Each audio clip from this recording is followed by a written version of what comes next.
What if I told you that success is not about finding more hours in your day? It's about mastering these 7 skills most people overlook.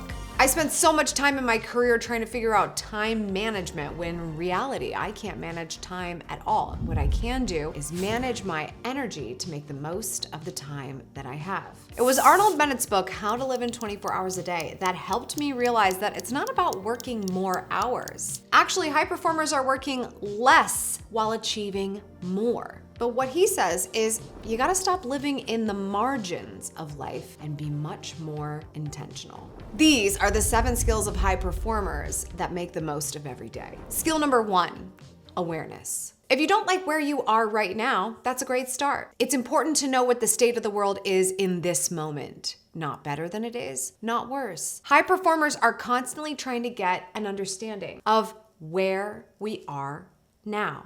Not just about being present, but measuring the present. What have we actually achieved? How much movement have we made? Where have we come from where we started? Something you might do to get hyper-focused on the state of the world right now and your schedule is do a time audit like a high performer. Look at all the things you're doing. Literally keep track of every minute to see if you can figure out where all of the moments of the day are falling to. Does it fit into an essential category, a growth category, or a waste category? Each of them could be a little good and a little bad. It depends on how you're doing with moderation. But if you really want to know and be aware of the current state, you have to track it. If you want help doing a time audit in particular, come over to my Instagram, make sure you're following me, and message me the word time audit. All in one word. I'm going to send you a free exercise for you to try so that you can audit your time over a week and figure out where you can make the most of what's falling to things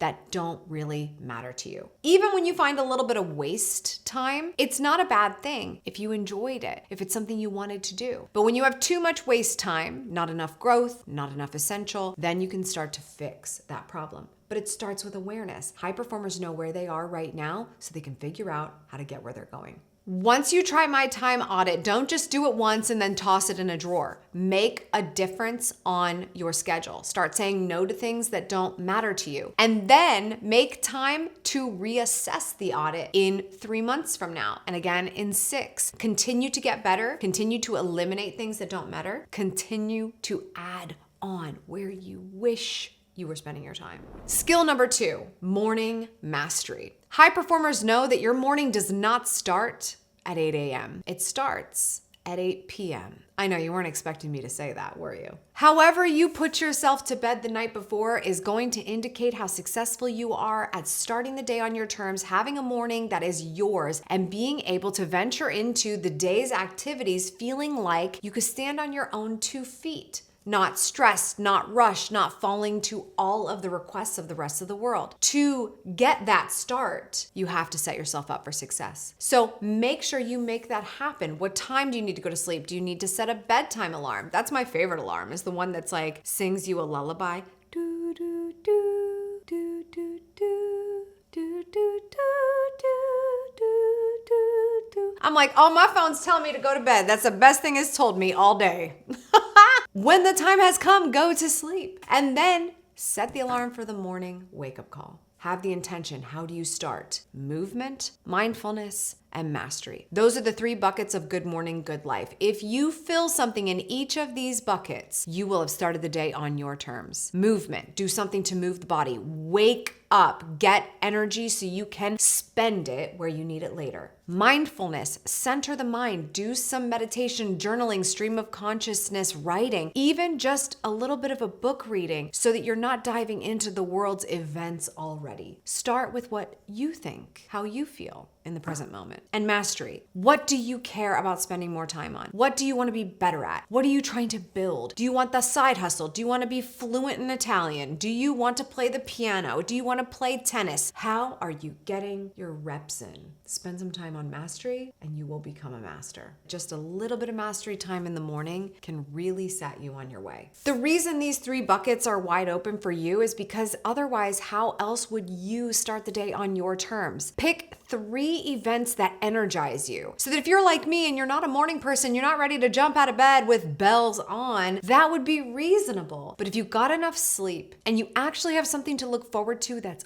all yours, you give yourself a hot chance of it going better than if you were just doing some routine somebody told you is a really good idea. Who cares what they think? They're not living your life. Fill your 3 buckets and make them happen. Skill number 3, decisiveness. Do you know where confidence comes from? Your ability to make good on the promises you've made yourself. Many promises come from the ability to be decisive. You want something, you know there's a clear step that you need to take in order for that thing to come closer to your world, to be more likely to happen. You decide to make it happen, and therefore it is inevitable. This is really the secret of most people's success. Everyone you look at on social media, on TV, on the street, that look like a natural high performer have simply made a decision and then implemented the systems that would make it inevitable for them to become successful. I'll give you an example. I have a team that I work with. They hold me accountable to make sure I shoot videos. I have to shoot videos. So they make sure that I show up to this shoot by making sure I get a blowout today. But because I have to get a blowout today so that I will be more likely to be less stressed of doing my own hair to shoot some videos, I go to the gym before I get the blowout. Why? Because I want to get the most mileage out of the blowout. So then what happened? I woke up at 5 o'clock, I had a moment to center myself, and I then left on time to go and do the cardio that I wanted nothing to do with because I knew that my reward for this was that someone else was gonna do my hair. All of this is why I went to bed at a decent hour last night. The systems are in place for the benchmarks to get hit so that all of the deadlines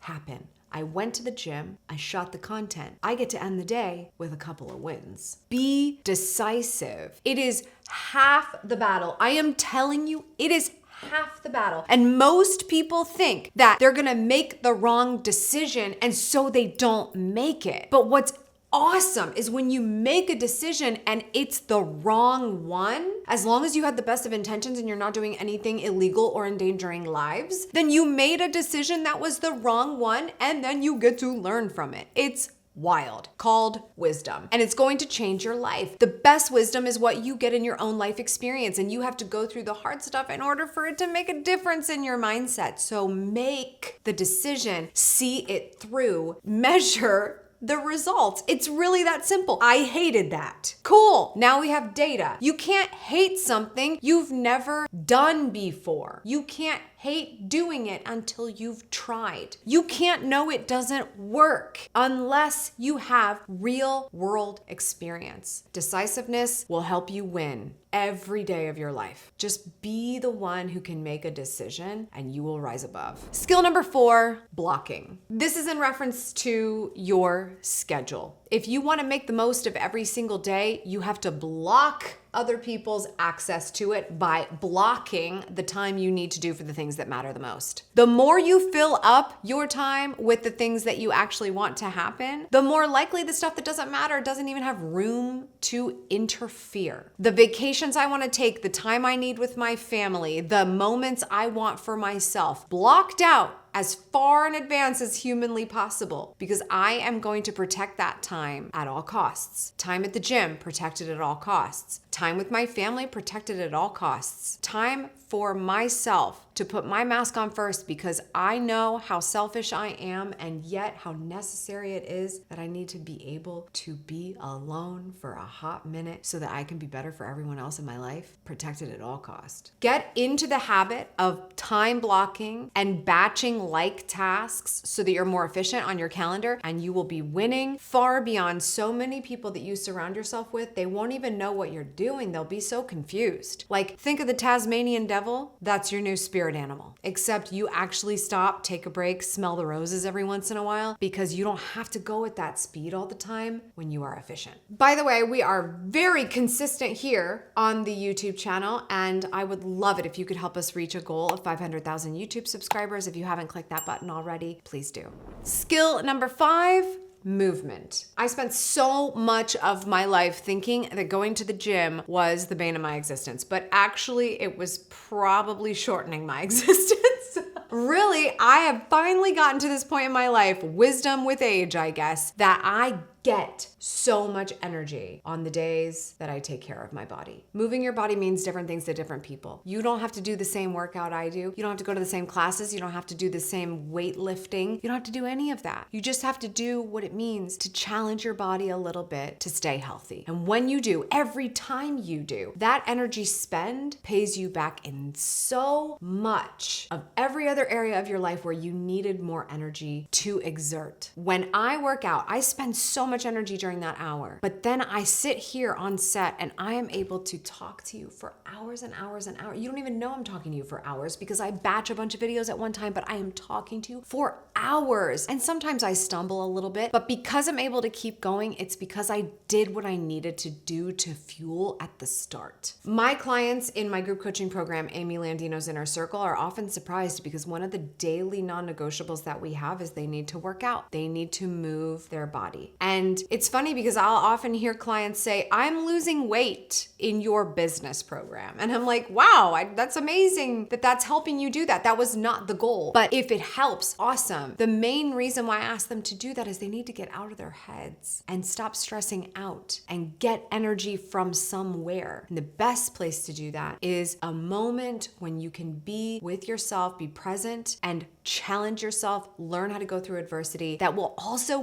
give you energy to apply in areas you actually want to spend your time. What better deal could you possibly get? More energy for what you want with potentially a longer and healthier life in turn. Skill number 6, learning. Who taught you how to learn? It's a question I ask myself a lot because I think I've had many different teachers in my life that have taught me different things. But in general, I think I could have been a better student earlier in my life, not based on the grades that I got, but based on the interest level I had in content that I could have learned more about. I think I would have been more engaged as a child if I had a better understanding of how to learn. So today as an adult with that understanding, the thing that pays me back even more than going to the gym is being a student of life and choosing to learn how to learn by absorbing things I'm really excited about learning. When I say mastery in Good Morning, Good Life, I mean it. When I want to get better at something, I choose to become a master in it and I go full speed ahead. That only comes from choosing to be a student forever and absorbing anything that makes me better at that craft. You can say you want to be a master in something and not educate yourself on it and just think that because you care about it, that's enough, and it won't be. The person who is more interested in learning from others' mistakes and failing forward and getting as much information into the data system as possible is gonna beat you. So have that skill of learning. Read 10 pages of a nonfiction book every single day. Every single day. It can be a book you are excited about. I don't care what it is, but it should be real practical stuff that you can use to make your life or your business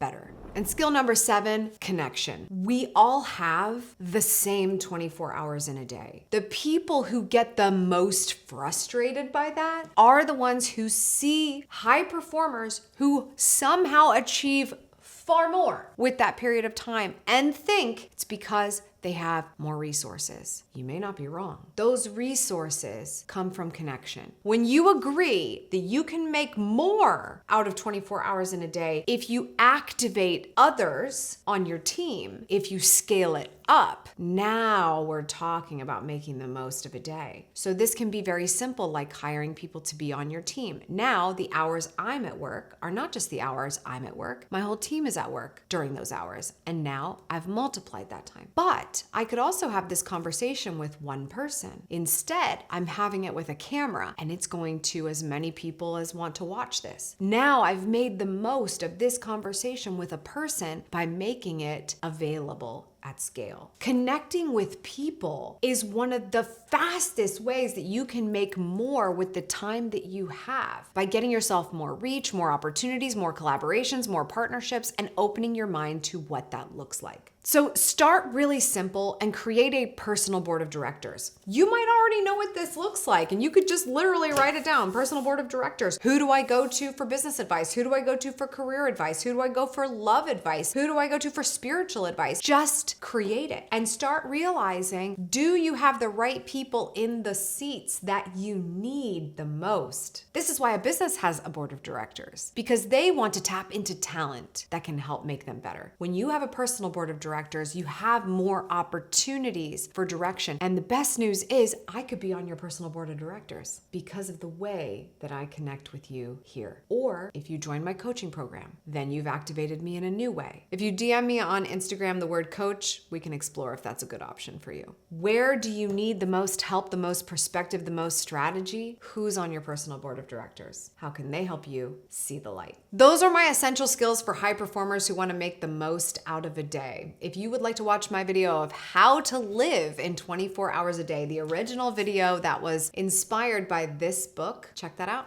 and I'll see you there.